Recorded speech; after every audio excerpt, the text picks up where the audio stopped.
नमो नमः मित्रों, स्वागत है आप सबका मेरे यूट्यूब चैनल पर। मैं वंदना सुखवाल। रीट 2022 के अंतर्गत जो शिफ्ट 4 में संस्कृत का भाषा प्रथम में पेपर हुआ था, उसमें 30 प्रश्नों का हल हम आज देखेंगे। इससे संबंधित विस्तृत व्याख्या वाला वीडियो मैंने यूट्यूब पर अपलोड कर दिया है, तो आप उसे देख सकते हैं। माँ सरस्वती के चरणों में नमन करते हुए शुरू करते हैं वीडियो और देखते हैं प्रश्नों का हल। प्रश्न संख्या 31। त्वं सह अहम च संस्कृतेन वदन्ति वाक्यम इदम संशोधयत। ए त्वं सह अहम च संस्कृतेन वदामः। बी त्वं सह अहम च संस्कृतेन वदत। सी त्वं सह अहम च संस्कृतं वदत। डी त्वं सह अहम च संस्कृतेन वदसि। ऑप्शन ए त्वं सह अहम च संस्कृतेन वदामः। बालिकाभिः सह शिक्षिकाः गच्छन्ति रेखांकित पदे प्रश्न निर्माणं कुरुत। काभिः सह शिक्षिकाः गच्छन्ति, केः सह शिक्षिकाः गच्छन्ति, कया सह शिक्षिकाः गच्छन्ति, केन सह शिक्षिकाः गच्छन्ति। ऑप्शन प्रश्न संख्या 32 में जो करेक्ट होगा वो होगा ऑप्शन ए, काभिः सह शिक्षिकाः गच्छन्ति। रिक्त स्थानं समुचित पदेन पूरयित्वा सूक्तिं योजयत। श्रद्धावान लभते, रिक्त स्थानं पूर्तिकरणीयं। धनम मानम ज्ञानम विद्याम, श्रद्धावान लभते ज्ञानम। प्रश्न संख्या 34। पिता पुत्र पर क्रोध करता है, अस्य वाक्यस्य संस्कृतानुवादः करणीयः। पिता पुत्रं क्रुध्यति, पिता पुत्राय क्रुध्यति, पिता पुत्रेः क्रुध्यति, पिता पुत्रात् क्रुध्यति। ऑप्शन बी पिता पुत्राय क्रुध्यति। अस्मिन् प्रश्न संख्या जो 35 है, कस्मिन् विधौ छात्राणां भावप्रकाशनस्य शक्तिर्विकासः भवति, छात्रेषु स्वाध्यायस्य प्रवृत्ति आयाति। पारायण विधौ, सूत्रविधौ, वाद विवाद विधौ, चित्रविधौ। ऑप्शन सी वाद विवाद विधौ। प्रश्न संख्या 36। को अयं विधि पूर्णाद् अंशं प्रति इति सूत्रस्य अनुकरणं करोति। विश्लेषणात्मक विधि, हर्बाटीय विधि, व्याख्या विधि, कक्षाभिनय विधि। प्रश्न संख्या 36 ऑप्शन ए विश्लेषणात्मक विधि पूर्णाद् अंशं प्रति इति सूत्रस्य अनुकरणं करोति। प्रश्न संख्या 37। मौखिक कार्यस्य प्रधानता कस्मिन् स्तरे भवेत्। माध्यमिक स्तरे, उच्च माध्यमिक स्तरे, प्रारंभिक स्तरे, महाविद्यालय स्तरे। ऑप्शन सी प्रारंभिक स्तरे मौखिक कार्यस्य प्राधान्यता भवेत्। विचाराभिव्यक्तिः काभ्यां कौशलाभ्यां क्रियते। श्रवण पठनाभ्यां, बी भाषणालेखनाभ्यां, सी लेखन श्रवणाभ्यां, डी श्रवण भाषणाभ्यां। ऑप्शन बी भाषण लेखनाभ्यां विचाराभिव्यक्तिः क्रियते। प्रश्न संख्या 39। दृश्य श्रव्य साधनेषु प्रमुखं साधनं विद्यते। आकाशवाणी, श्यामफलकं, ध्वनिमुद्रिका, दूरदर्शनम। ऑप्शन डी दूरदर्शनम। अब अधीतपाठस्य स्मरणाय, ज्ञानोपार्जनाय, गृहकार्यकरणाय च केषाम् आवश्यकता भवति। पाठ्यपुस्तकानां, क्रीडोपकरणानां, वस्त्राभूषणानां, विविधभोजनवस्तूनाम्। ऑप्शन ए पाठ्यपुस्तकानां। बालकस्य शिक्षारम्भः उपनयन संस्कारात् अपरं केन प्राचीनतमेन विधिना गुरुणा प्रारभ्यते। व्याख्यान विधिना, पाठशाला विधिना, प्रत्यक्ष विधिना, पाठ्यपुस्तक विधिना। ऑप्शन बी पाठशाला विधिना। इसमें जो पूछा गया है कि उपनयन संस्कार के बाद में शिक्षा का आरंभ किस विधि के द्वारा किया जाता है, तो ऑप्शन बी पाठशाला विधि के द्वारा। प्रश्न संख्या 42। कस्याः परीक्षायाः प्रकारः निम्नबिन्दवः सन्ति। रिक्त स्थान पूर्णं, सत्यासत्य निर्णयं, बहुसाधन प्रश्नाश्च। अभिरुचि परीक्षायाः, निदानात्मक परीक्षायाः, बहुवस्तुनिष्ठ परीक्षायाः, आसक्ति परीक्षायाः। ऑप्शन सी वस्तुनिष्ठ परीक्षायाः। संस्कृत भाषा कस्य परिवारस्य भाषा विद्यते।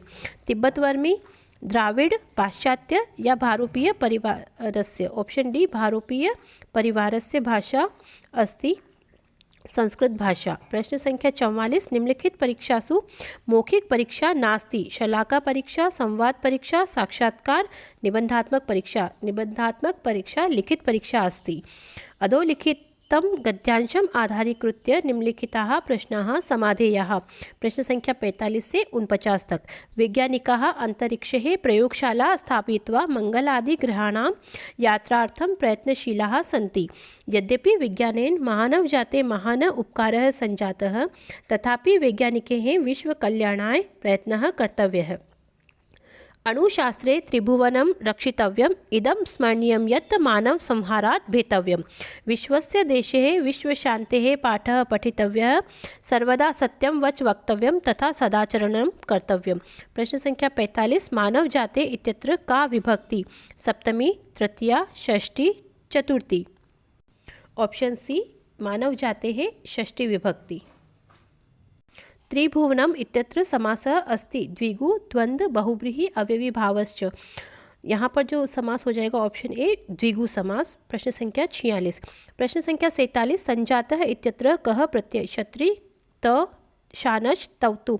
समझाता ऑप्शन बी त प्रत्यय जन धातु के साथ में त प्रत्यय का योग करने पर बनता है जातः और सम इसमें उपसर्ग लगा है। यद्यपि इत्यत्र कः संधि। यद्यपि में कौन सी संधि है? यण अयादि गुण दीर्घ। यदि धन अपि यद्यपि यण संधि। सर्वदा सत्यम वचः वक्तव्यम इत्यस्मिन् वाक्ये विशेष्य पदम विद्यते। प्रश्न संख्या 49 में जो हम उत्तर होगा विशेष्य पद पूछा है तो वक्तव्यम सत्यम सर्वदा वच। ऑप्शन डी वच। अधोलिखितं गद्यांशं पठित्वा निम्नलिखिताः प्रश्नाः समाधेया। 50 से 54 तक। महाराणा प्रतापस्य पुण्यभूमिं मेवाड़ं राज्यं को न जानाति। इदं राज्यं शूराणां शौर्येण यूनाम् आत्महत्या सतीनाञ्च जौहर परंपरायाः विश्वस्मिन् जगति महतीं प्रसिद्धिम् अलभत। मेवाड़ राज्यस्य सिसोदिया वंशे बापा रावल, राणा हमीर, राणा सांगा प्रभृति वीराणां सुदीर्घा परंपरा विद्यते। प्रतापः बाल्यकालादेव वीरयोद्धा कुशल सेनानी धीरनायकश्च आसीत्। प्रश्न संख्या 50 अलभत अस्मिन् पदे लकारः वर्तते। लंग लृट लोट लट। तो अलभत में कौन सा लकार हुआ है? 50 प्रश्न संख्या में उत्तर ए लंग लकार।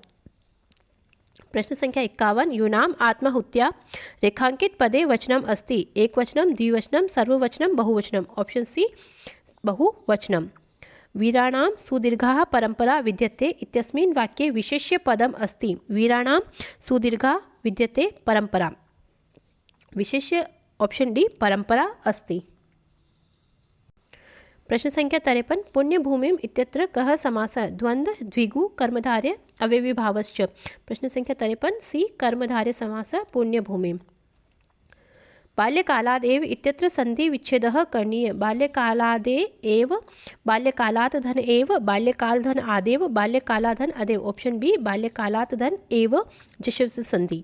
प्रश्न संख्या 55 सः छात्रः अस्ति रेखांकित क्रियापदम लंग लकारे परिवर्तयत्। आसम अभवत आसी आसीत। अस्ति का लंग लकार में रूप बनेगा ऑप्शन डी आसीत। प्रश्न संख्या 53 96 इति संख्यां संस्कृतेन लिखत। षष्ठनवति षण्णवति षट्नवम नवनवति। ऑप्शन बी षण्णवति। प्रश्न संख्या 57 देखिए घकारस्य उच्चारण स्थानम अस्ति। कंठः तालु नासिका मूर्धा। तो जो घ वर्ण है इसका उच्चारण स्थान हो जाएगा अकुह विसर्जनाम कंठ। Option A. माहेश्वर सूत्रेषु झष प्रत्याहार वर्णानां क्रमः विद्यते। झ घ भ ध ढ। ऑप्शन बी झ भ ग ध ढ।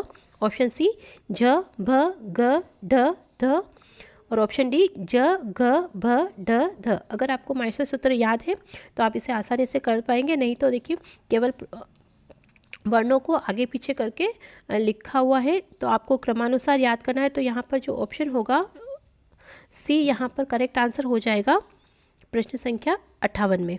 छात्र गुरु से प्रश्न पूछेगा। अस्य वाक्यस्य संस्कृतानुवादः अस्ति। छात्रः गुरुं प्रश्नं पृच्छति। छात्रः गुरुना प्रश्नं पृच्छति। छात्रेण गुरुना प्रश्नं पृच्छति। छात्रः गुरुं प्रश्नं पृच्छति। तो देखिए यहाँ पर जो पूछेगा भविष्यत काल की क्रिया है ऑप्शन डी हो जाएगा प्रक्षति रूप बनेगा इसमें। छात्र गुरु से प्रश्न पूछेगा का संस्कृत अनुवाद है छात्रः गुरुं प्रश्नं पृच्छति। अंतिम प्रश्न प्रश्न संख्या 60 वृक्षात् पत्राणि पतन्ति अस्य वाक्यस्य भाववाच्य रूपं भविष्यति। वृक्षात् पत्राणि पत्यन्ते। बी वृक्षात् पत्रेः पत्यते। सी वृक्षेः पत्राणि पत्यन्ते और डी वृक्षेण पत्रेः पत्यते। प्रश्न संख्या 60 में उत्तर स्वीकार करेंगे ऑप्शन बी वृक्षात् पत्रेः पत्यते। इस प्रकार से मित्रों हमने 30 प्रश्नों का हल देख लिया है। विस्तृत व्याख्या आप देख सकते हैं मेरे यूट्यूब चैनल पर। और अन्य परीक्षाओं से संबंधित जो महत्वपूर्ण वीडियो है जिनसे संबंधित परीक्षाओं में प्रश्न पूछे जाते हैं उससे संबंधित वीडियो भी मैंने यूट्यूब पर अपलोड कर रखा है, तो आप मेरे चैनल को सब्सक्राइब कर लीजिए और आने वाले कोई वीडियो होंगे तो उनके नोटिफिकेशन भी आपको मिल जाएंगे। तो अगर आपको वीडियो पसंद आया है तो इसे शेयर कीजिए, लाइक कीजिए और मेरे चैनल को सब्सक्राइब कीजिए। माँ भारती आप सबका कल्याण करे। जय भारत, जय हिंद।